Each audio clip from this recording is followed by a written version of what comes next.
Enfin, moi, j'aime beaucoup le développement personnel. J'en ai fait un peu en thérapie, je n'ai pas honte de le dire. Et effectivement, j'ai vu des profils en fait qui pouvaient matcher ensemble. Il y a entre guillemets le stéréotype de l'anxieux. Mhm. Donc moi, dans les grandes lignes, je ne suis pas non plus anxieuse. Et il y a l'évitant, qui finalement se connecte pour certaines choses dont on se complète. Donc je pense qu'il y a eu aussi ça qui est apparu.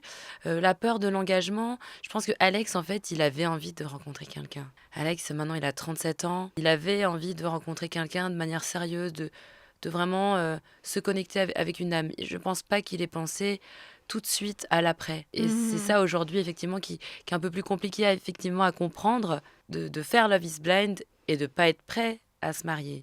Donc j'imagine que c'est à ça que tu pensais quand tu parles de peur de l'engagement. Oui, oui, oui. En fait, c'est qu'il avait envie finalement d'une rencontre, mais peut-être pas de tout ce que ça impliquait ensuite derrière. Et après, c'est vrai que Love is Blind, ça rajoute une pression supplémentaire, puisque c'est pas juste rencontrer la personne idéale et ensuite évoluer à un rythme de relation, on va dire, classique. C'est tout de suite un mariage en un mois.